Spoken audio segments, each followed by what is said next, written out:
The Revelation Explained by F.G. Smith, Chapter 6, Part 3. We begin with the Book of Revelation, Chapter 6, verses 5 and 6. And when he had opened the third seal, I heard the third living creature say, Come and see. And I beheld, and lo, a black horse, and he that sat on him had a pair of balances in his hand. And I heard a voice in the midst of the four living creatures say, A measure of wheat for a penny, and 3 measures of barley for a penny. And see thou hurt not the oil and the wine. We continue now with the commentary. This symbol is also that of a horseman, differing from the preceding ones only in his characteristics. He is seated upon a black horse, denoting something dark or appalling in its nature, the very opposite of that of the first seal. He possesses no bow nor crown, but instead he has a pair of balances in his hand for weighing food. This he deals out only at exorbitant prices. Quote, a measure of wheat for a penny, and 3 measures of barley for a penny. End quote. The penny, or denarius, is equal to about 15 cents of our money, and was the original wages of a day laborer. In the parable of our Lord, recorded in Matthew chapter 20, the householder is represented as hiring laborers for a penny a day to labor in his vineyard. The measure, or chinix, of wheat was the usual daily allowance of food for a man. So according to the rate given, it would require a day's labor to supply food sufficient for 1 man, which shows an enormous price placed upon these necessities of life. In ordinary times, the penny would procure about 20 measures of wheat instead of 1, and 50 or 60 measures of barley instead of 3. Surely this represents famine prices. The expression, quote, see thou hurt not the oil and the wine, end quote, seems to have some direct connection with the exorbitant schedule of food rates. The following facts of history, as recorded in the exposition of Mr. Lord, will serve to make the matter clear. Quote, the taxes required in the Roman Empire to sustain the court and civil service, the army and desolating wars, and the hungry brood of office holders, as well as to provide largesses to the soldiers, were excessive in the extreme, so as to prove an almost insupportable burden to the people. The ordinary and economical expenses of the government were great. But when we take into view that during a period of 72 years, previous to Diocletian, there were 26 individuals who held the imperial crown, besides a great number of unsuccessful aspirants, and that each of these must secure the favor of the army and the people by large donations of money, we may well conceive that the taxes and exactions laid to raise the needed amount must have proved a crushing burden. They were so great as sometimes to strip men of their wealth and reduce them to poverty. These were laid upon everything that could be brought into service. Nothing was too insignificant to escape. The taxes might be paid in money or in produce, grain, fruit, oil, or whatever else it might be. The exactions were so excessive that the people were led to avoid them in every possible mode, as men always will under such circumstances." End quote. Once in 15 years, a Roman induction, an assessor would go round to levy upon the products of the soil, and the assessment was made according to the amount of the yield. One method adopted to secure a lower assessment at this time was that of mutilating their fruit trees and vines. We find among the Roman laws severe enactments against such as, quote, "feign property," or "cut a vine," or "stint the fruit of a tree," end quote, in order to avoid a fair valuation, and the penalty attached was the death of the offender and the confiscation of all his property. The fact that this law existed shows that the offense was committed, and also that the exactions of the government must have been of the most oppressive kind. With these facts before us, it is easy to discern the nature of the symbol, being that of a Roman magistrate, prepared to enforce his severe exactions upon the people at the exorbitant rate of 3 measures of wheat for a penny, and 3 measures of barley for a penny, accompanied by the solemn injunction, quote, "See thou hurt not the oil and the wine," end quote. That is, the olive trees and the vines. It is evident that we must, as before, go out of the department of civil and military life into the realm of ecclesiastical history to find the true fulfillment of this symbol. The black color of the horse would denote something directly opposite to that of the first seal. And since the symbol of the first seal represented the establishment of the pure gospel of Jesus Christ, this symbol must represent the great apostasy and spiritual darkness that covered the world at a later period. And if the horsemen of the first seal represented the chosen ministry who went forth in a glorious mission to win trophies of grace, the horsemen of this seal must represent an apostate ministry, possessing power and authority to enforce the severest exactions upon the bread of life, thus producing a desolating spiritual famine.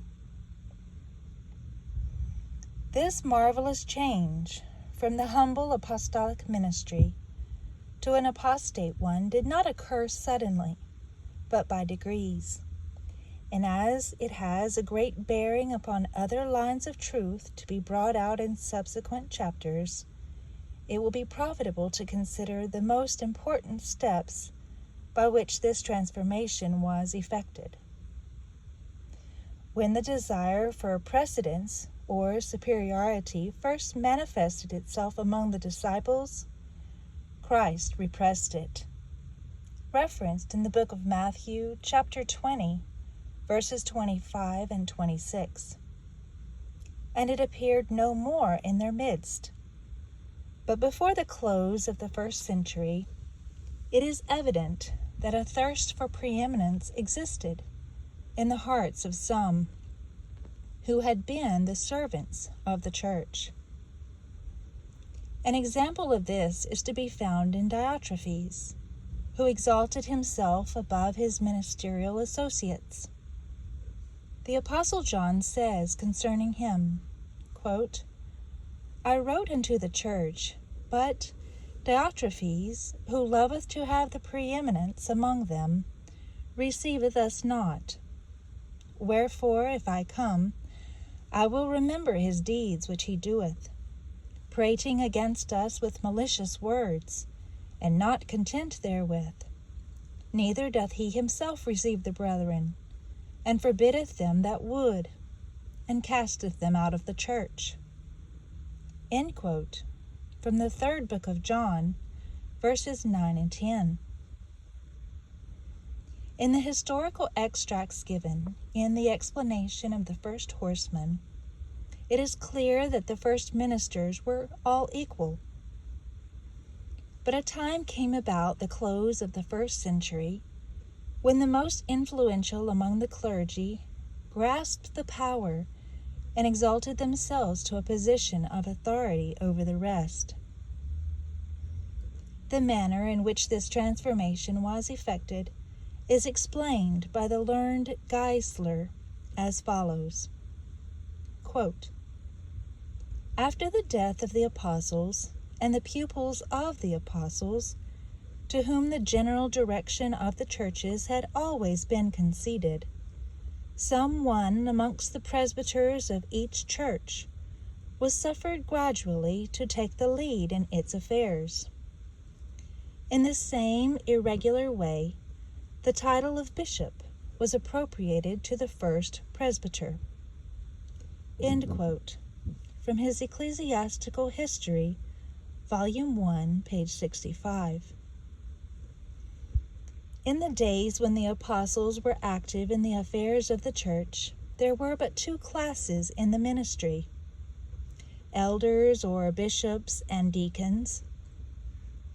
But when one of the presbyters was exalted to a higher position than the rest, and assumed to himself the exclusive use of the word bishop, there were three classes.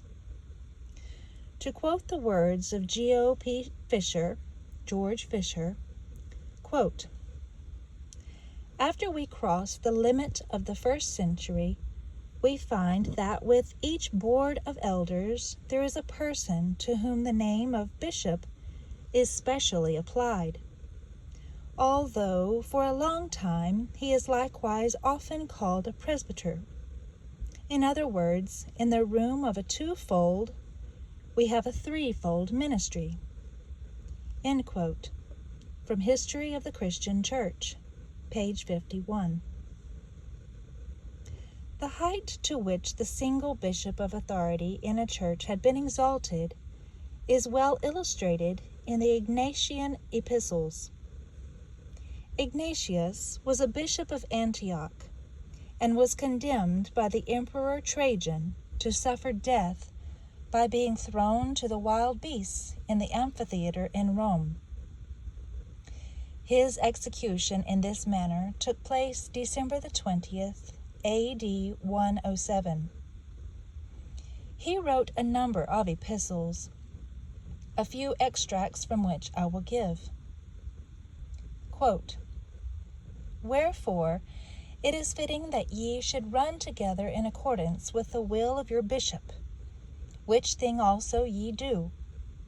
For your justly renowned presbytery, worthy of God, is fitted as exactly to the bishop as the strings are to the harp." End quote. To the Ephesians, chapter 4. Quote, "See that ye all follow the bishop, even as Jesus Christ does the Father. Let no man do anything connected with the church without the bishop." End quote. To the Smyrnians, chapter 8. Quote, "It is not lawful without the bishop either to baptize or to celebrate a love feast, but whatsoever he shall approve of, that is also pleasing to God." End quote. Smyrnians, chapter 8. Quote, "It is well to reverence both God and the bishop. He who honors the bishop has been honored of God, but he who does anything without the knowledge of the bishop does in reality serve the devil." End quote. From Smyrnians, chapter 9. The power of these bishops advanced steadily during the 2nd century. The churches of the cities where they were located extended themselves into the surrounding country and smaller towns, and the presbyters or elders of these inferior churches were presided over by the bishop of their mother church. And in this manner the great system of Diocletian episcopacy was developed. In the latter part of the 2nd century, when the disputes concerning Easter and Montanism arose, the custom of diocesan bishops consulting with each other on important doctrines began, and this developed in the 3rd century into regular provincial synods or councils. On account of the ecclesiastical or political importance of the cities in which they were located, certain bishops had a special deference given them, and they were not slow to take advantage of the opportunity to exalt themselves to the presidency of these councils. And in a very short time they possessed immense power, and constituted entirely a separate order, designated by the term metropolitan. The manner in which this important step in the great apostasy was taken, and the effects produced thereby, is well described in the words of the historian Mosheim, referring to events of the 3rd century, from whom I quote: "In process of time, all the Christian churches of a province were formed into one large ecclesiastical body, which, like confederate states, assembled at certain times, in order to deliberate about the common interests of the whole. These councils changed the whole face of the church, and gave it a new form, for by them the ancient privileges of the people were considerably diminished, and the power and authority of the bishops greatly augmented. At their first appearance in these great councils, they acknowledged that they were no more than the delegates of their respective churches, and that they acted in the name and by the appointment of their people. But they soon changed. This humble tone imperceptibly extended the limits of their authority, turned their influence into dominion, and their counsels into laws, and openly asserted at length that Christ had empowered them to prescribe to his people authoritative rules of faith and manners. The order and decency of these assemblies required that some one of the provincial bishops met in council should be invested with a superior degree of power and authority, and hence the rights of metropolitans derive their origin." End quote from Church History, Century 2, Part 2.